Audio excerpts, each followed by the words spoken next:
All right. Thank you. You're welcome. I like to call this my busy day blazer.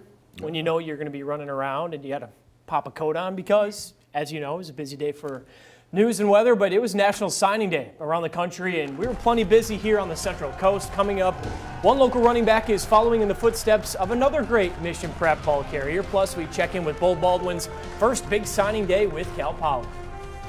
And a recap of our top story tonight. New developments in the case involving missing Cal Poly student Kristin Smart, what law enforcement is doing at several locations.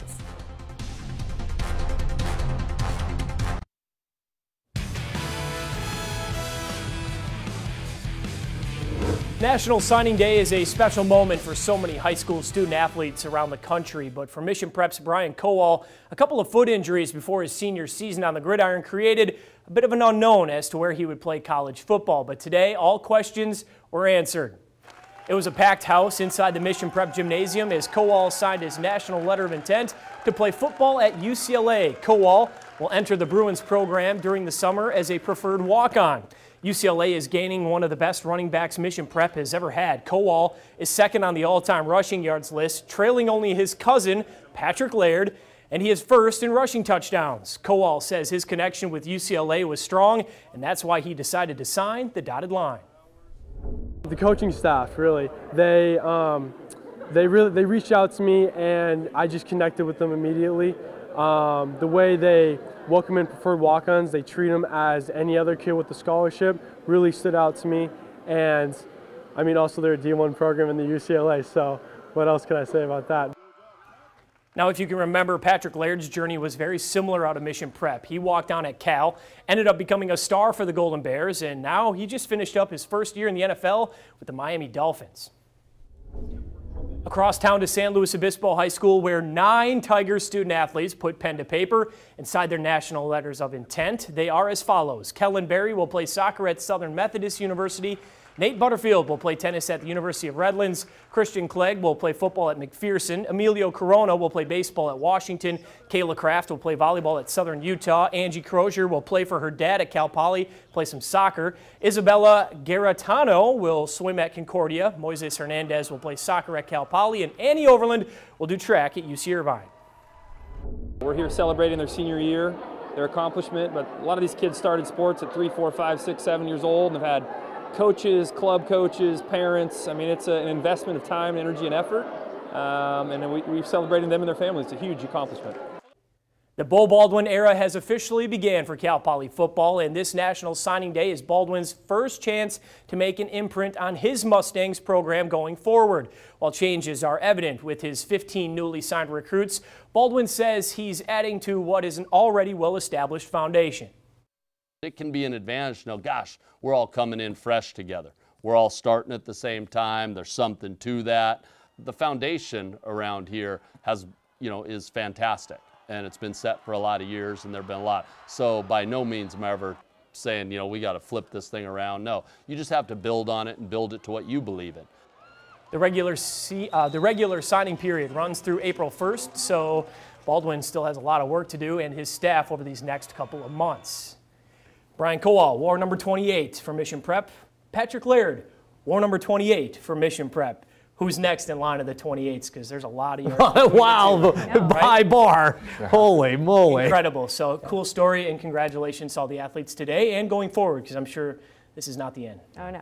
Thanks. Thanks, Chance. And still ahead in our next half hour, our top story tonight, new developments in the Kristin Smart case, a recap of key events. Plus, what's happening to U.S. citizens being evacuated from China because of the ongoing coronavirus outbreak.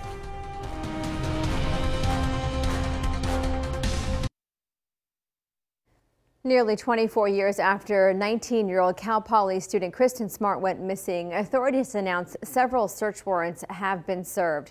Let's get you up to speed on this case. The sheriff's office served one of those search warrants at a home in San Pedro where Paul Flores has lived for more than a decade. Flores is considered a person of interest in the case, but has never been criminally charged. He was one of the last people to see Smart in 1996 after she left a party to return to her dorm. Warrants were also served at the home of his mother, father, and sister. Investigators recently confiscated 2 trucks connected to the Flores family at the time Smart went missing. Well, let's take a deeper look at some of the key events that led up to this point. KSBY News reporter Megan Healy takes us through the case. This is the face of Cal Poly student Kristin Smart, a face last seen May 25th, 1996. That's when Smart left an off-campus fraternity party around 2 a.m. and was walked back to her Muir Hall dorm by several people. Paul Flores was one of them and the last person to be seen with her, according to witnesses. 2 days later, May 27th, Kristin's resident hall neighbor reported her missing. Nearly a month after her disappearance, Cal Poly police turned the case over to the San Luis Obispo County Sheriff's Office, and hundreds of volunteers went on an organized search for Kristin on June 29th. In July 1996, investigators named Paul Flores a key witness. Kristin's parents, Stan and Denise Smart, have filed several lawsuits against Flores, starting just months after she went missing. In this November 1997 deposition, you can hear James Murphy, the Smart family's attorney, asking Flores about his parents' name, place of work, "Are you presently employed?" and Kristin's disappearance. But Flores refused to answer each question, except to say this. On the advice of my attorney, I refuse to answer that question based on the Fifth Amendment of the United States Constitution. June 19, 2000, the San Luis Obispo County Sheriff's Office searched the Arroyo Grande backyard of Susan Flores, Paul's mother. It would be one of several home searches over the years. On May 25, 2002, exactly 6 years after she disappeared, Kristin Smart was declared legally dead. As part of a discovery process in a civil suit, crews dig up the yard of the Flores family home in May 2007. The search yields no new evidence. Ian Parkinson is then elected as sheriff in 2011, pledging to review the Smart case. I would be equally frustrated not having this case solved after all these years. Fast forward to September 6, 2016, when investigators excavated this Cal Poly hillside after FBI cadaver dogs alerted in surrounding areas. Deputies have not said what they found there, remaining tight-lipped about the investigation. 3 years later, on September 30th, 2019, a Central Coast native, Chris Lampert, flushed out details of the disappearance, launching the first episode of Your Own Backyard podcast series. Kristin's case emerged in the national spotlight again after this article published by the Stockton Record January 18th, 2020, claimed Denise Smart was contacted by an FBI agent who told her to, quote, be ready for surprising new developments in her daughter's case. A couple of days later, a family spokesman said it was actually a former FBI agent who reached out to the Smart family, and there was no timeline for any announcements. Megan Healy, KSBY News. Back in 1998, Governor Wilson signed the Kristin Smart Campus Safety Act into law, which is still in effect today. The law requires universities to contact law enforcement when violent crimes occur on campus. Those violent crimes include homicide, forcible rape, robbery, and aggravated assaults on campus property and property controlled by the college. In May of 2017, Stan and Denise Smart started the Kristin Smart Scholarship as a way to keep their daughter's memory and dreams alive, funded by the nonprofit Justice for Kristin. The scholarship is awarded to young women in San Luis Obispo and/or San Joaquin counties who share similar ambitions with Kristin. Those interests include international relations, architecture, and forensic science. A new billboard has served as a constant reminder to bring justice to Kristin and her family. Sits outside the James Murphy Law Office in the village of Arroyo Grande. Smart family attorney offering a $75,000 reward for any information about the case.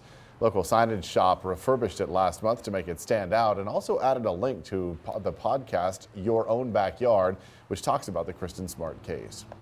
For more video from today's searches, you can head to our website, ksby.com. You can also download the KSBY News app for free in your app store. You can find the latest developments in the Kristin Smart investigation both on that app or on our website. In news across California, a plane carrying American evacuees from Wuhan, China has left a California military base. You can see the plane taking off from Travis Air Force. The flight was one of two that landed at the base early this morning. Shortly after taking off, the plane landed at Miramar Marine Corps Air Station in San Diego. Both flights carried 350 Americans who are evacuating China because of the coronavirus outbreak. Passengers on both flights are being quarantined for 14 days out of precaution.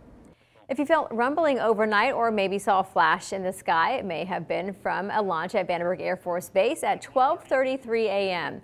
crews test launched an unarmed Minuteman III intercontinental ballistic missile. KSBY News reporter Asia Gora has more on the launch and its purpose.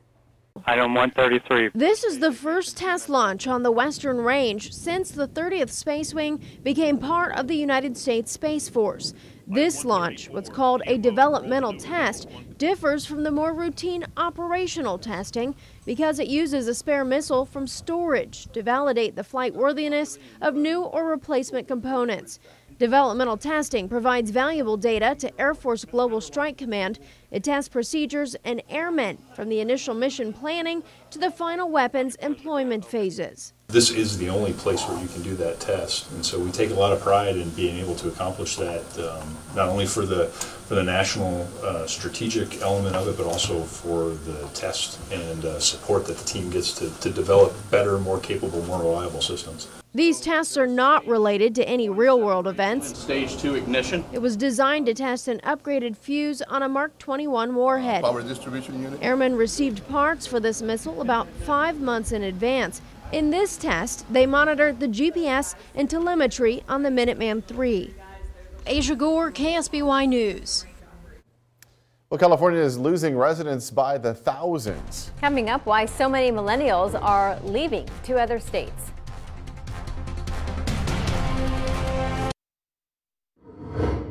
In news across California, the Golden State has lost its luster for people seeking a higher quality of living. California is losing residents by the thousands, led by exiting millennials. NBC's Jane Wells has the story.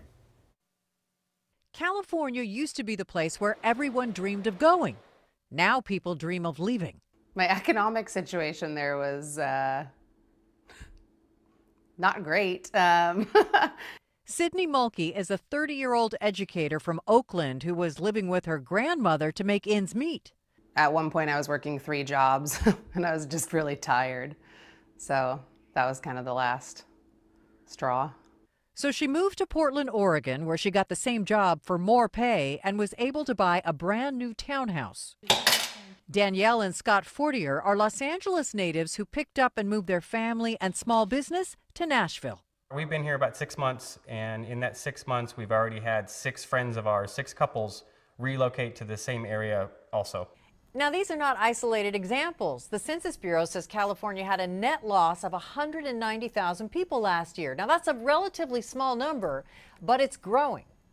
People have this image of all these old people who are frustrated leaving. But actually, the ones who are leaving are family-age people, people 30 to 54, that group. That's the group that's leaving. For the Fortiers, moving to Nashville has allowed them to save for retirement. Scott no longer has to work 80-hour weeks. They traded in this 3,100-square-foot house on a small lot in L.A. for a larger house on 7 acres in Tennessee, which even includes a building for their business. Property taxes in California were about $7,200 a year, and our property taxes here are $2,800 a year. Migration out of California could have national implications. The state's unique culture of innovation took decades to build and benefited the entire country, attracting the best and brightest from around the world. That is not easily recreated somewhere else. There is no substitute for California. When somebody moves from California to Dallas, they may live a better life. Will they have the same impact they would have had they been in California? I'm not so sure. But do these millennials miss California? I think leaving our family was the hardest part.